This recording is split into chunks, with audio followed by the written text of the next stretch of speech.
request by one of the subscribers. This is Intro to Karate, Grappling, or Tegumi. So first things first, you want to think, if you're brand new, you want to be able to create rule sets that are going to allow you to just play so that you figure out different pieces of the clinch range. And I say that because a lot of people, especially when they start out, they're always like, am I allowed to do this? Or even when I teach jiu-jitsu, they're like, what am I not allowed to do? And I just tell them, like, just do what feels natural. I give them one rule and they try to do that, like try to get on top and stay on top. And then through trial and error, if you're allowed to have trial and error and not get hurt or tapped out, it allows you to kind of play and kind of discover things, see what works, see what doesn't work. And then over time, you'll learn the actual techniques of what to do. So first thing we're gonna do, intro to Tegumi, I'm thinking about posture control, I'm thinking about limb control, and then I'm thinking about ways I can manipulate him to make him either overstep or stutter step backwards. So we'll just talk about those three: posture control, limb control, and stance manipulation.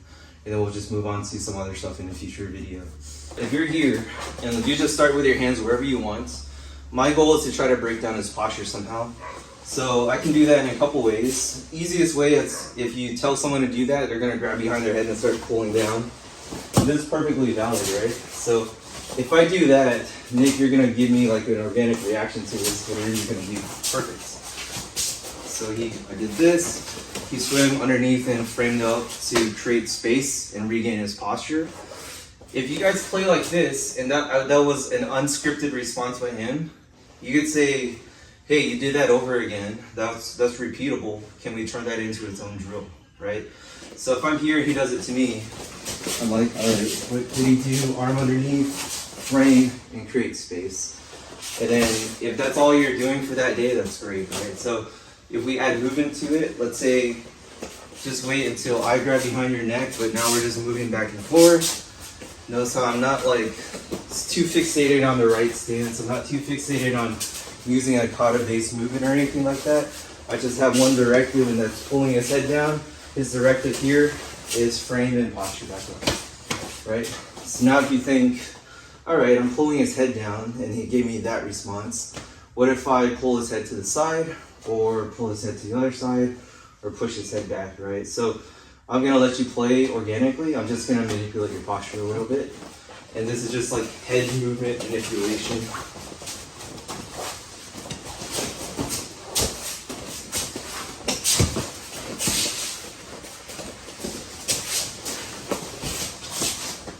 This one, like, you can take the training that you already know in karate and start seeing it come to life, right? I'm not telling him what to do. He just knows he needs to get his posture back. So he's doing things to try to clear my limb off of his head. And then if you wanted to make it look more karate, just think about all your blocks and your punches and all the swings and stuff like that. Yeah.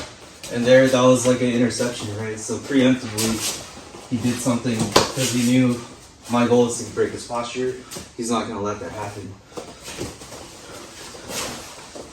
Hey, what's up guys? If you like this type of content, go to karatebreakdown.com. So if I go to video categories here, I can actually look up different kata breakdown. There's a whole category, Naihanchi breakdowns, Pinans or Hyons, the Tekis, etc. There's a 1 week free membership, so that way you can really check out all the different offerings. So yeah, check it out. So now let's like do another one. Posture breaking with grips on the gi, right? So I'm just gonna grab lapel or sleeve. So that gives you directive. So if I start doing this, I start pulling down.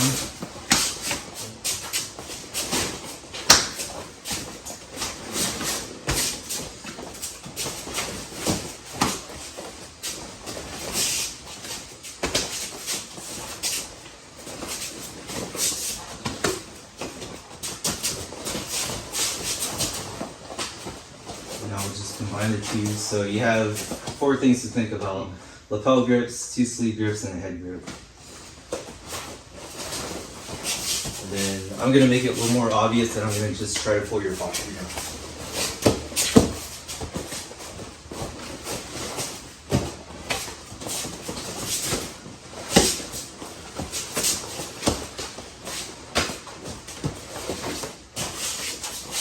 So now part 2 is limb manipulation, right? And I'm just picking 3 things that I notice that happen all the time in tegumi or karate grappling. People talk about arm drags, people talk about hyperextension of the elbows, but I just want you to think the limbs are just frames that keep you away from the posture, right? So if you think about it, if he has his guard up here, my first goal was to try to grab onto his head. Now he doesn't let me do that, and now there's an obstruction here. So how do I manipulate this new line of defense? If I just try to pull this, he can react and pull back. It's going to be tough for me to just pull his limb away from him.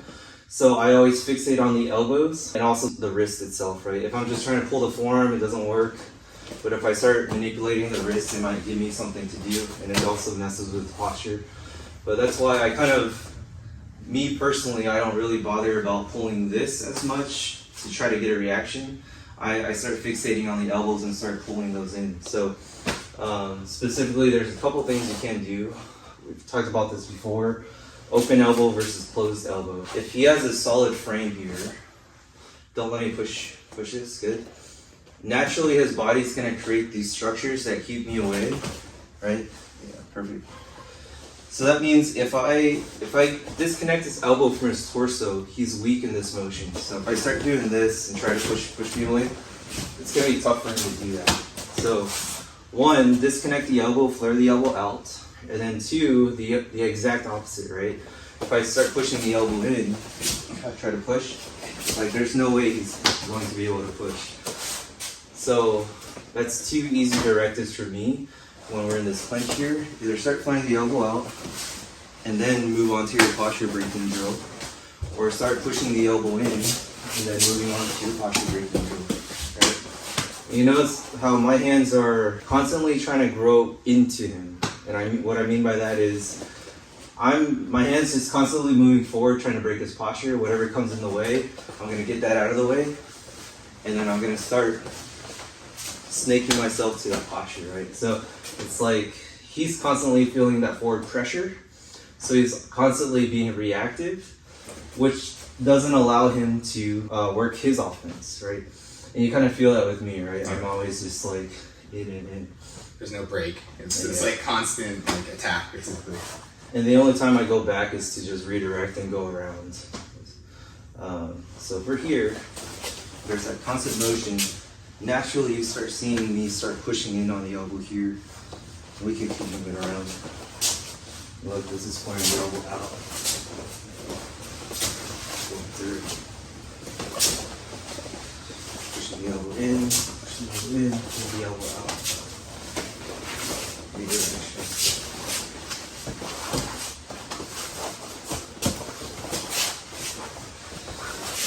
And usually, one thing that happens is there, if I catch him or I'm able to make him overextend, then that's a broken posture for me. So I'm gonna make sure I can keep that as long as possible. You notice that too, and I'm kind of explaining this to you. Very rarely do I anchor this, Right, and then just try to overextend you. I play here until I feel this, and then now you're stuck to me because your elbows past your torso, right? So I'm not like forcibly trying to create that. But when I do notice like you start overextending, I'm gonna start taking that arm. And that's a very subtle thing, because like you're strong here, pull back. But add like 3 inches to that, pull back. Like this is 50-50 now. The stronger one's gonna win. Now add 3 more inches to that, like you're gone, right? So I have that arm. So being able to have that touch sensitivity within the clinch and body awareness to know where he's overextended, where he's way too compact that it's not even worth trying, and where you can help like cause him to overextend. That, and once we add strikes to this, that's like super easy, right? Because then you start pushing on that and start making him overextend. Because there are things to manipulate him that way, right? You want to move around some more? Sure. You did it to me too.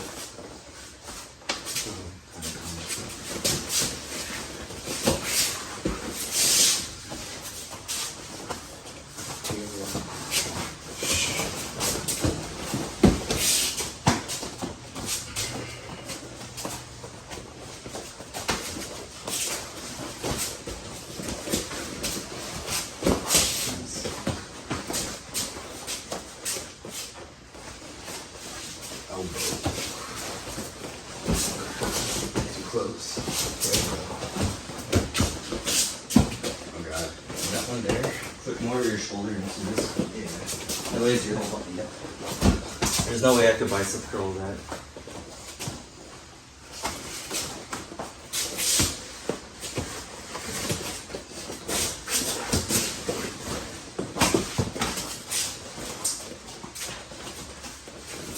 Ooh, that was so smooth.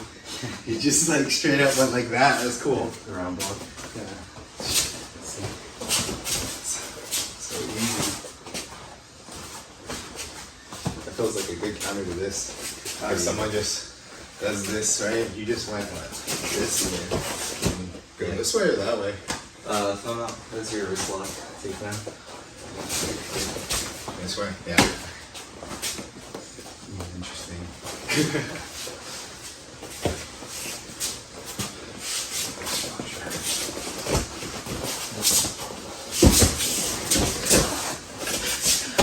They don't want to follow that. Yeah. Yeah. You know.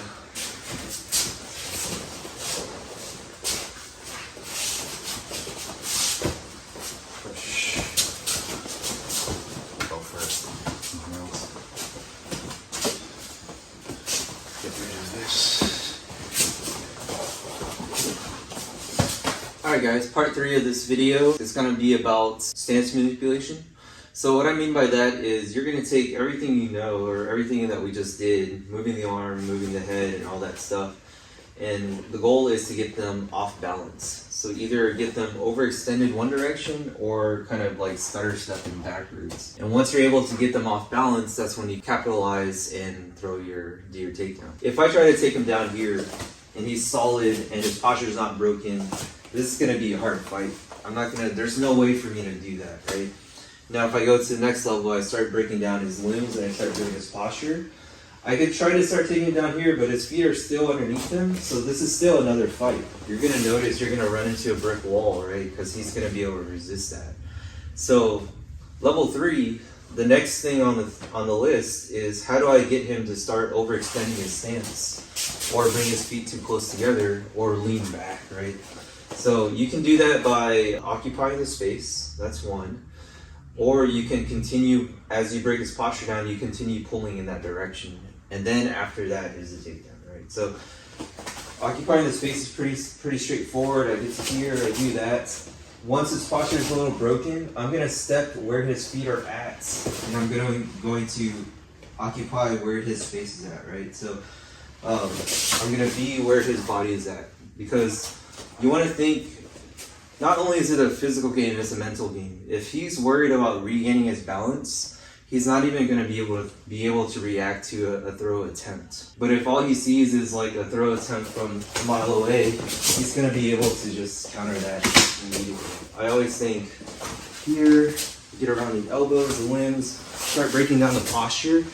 And once I'm here, notice how our feet are apart. I'm going to bring my feet close to him here.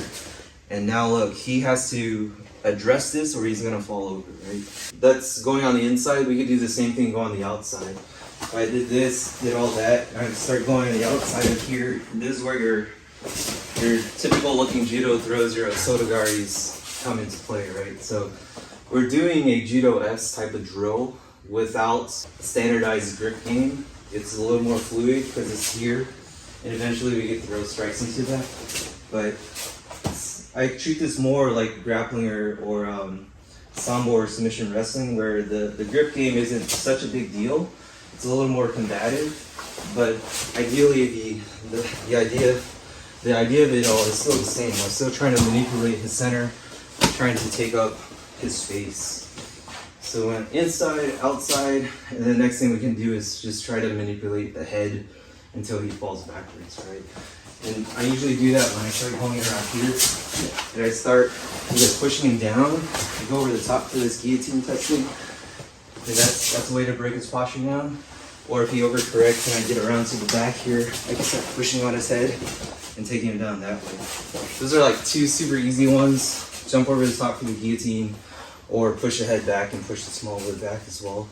Take him back. I do those very frequently. So we're just gonna mess with stance manipulations to occupy the space, essentially.